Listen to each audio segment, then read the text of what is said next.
জুলাই বিপ্লবের অগ্রসেনানী ও বলিষ্ঠ কণ্ঠস্বর ইনকিলাব মঞ্চের মুখপাত্র শরীফ ওসমান হাদির মৃত্যুর খবরে ক্ষোভ বিক্ষোভ ছড়িয়েছে দেশজুড়ে। উত্তাল রাজধানী। শুক্রবার সকাল থেকে শাহবাগে জড়ো হতে থাকে ছাত্র জনতা।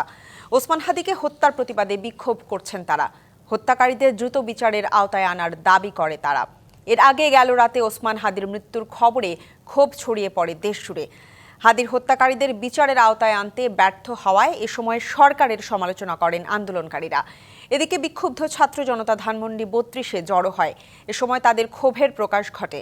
রাতে কারওয়ান বাজারে প্রথম আলো ও ডেইলি স্টারের কার্যালয়ে হামলা ও ভাঙচুরের ঘটনাও ঘটে। বিক্ষুব্ধরা ধানমন্ডি ৩২ ও ছায়ানটেও হামলা করে। সকালেও কারওয়ান বাজারের উৎসুক জনতা সহ বিক্ষুব্ধ জনতার উপস্থিতি নজরে আসে। মনে করি এই হাদি ভাইয়ের মাধ্যমে ভারতের আগ্রাসন বাংলাদেশ থেকে চিরবিদায় নেবে। এমন কোন পদক্ষেপ নিতে পারেনি এই দুর্বার গভর্নমেন্ট যে হাদি ভাইয়ের সুষ্ঠু একটা বিচার, একটা তদন্ত হোক। উপদেষ্টার পদ থেকে পদত্যাগ করুন।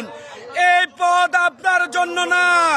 নতুন এবং ফিরে আসা গ্রাহকদের জন্য নগদে চলছে ক্যাশব্যাক সহ প্রতিদিন হাজারো উপহার জেতার সুযোগ। হবে আশা আর ফেরা, সারপ্রাইজ সেরা।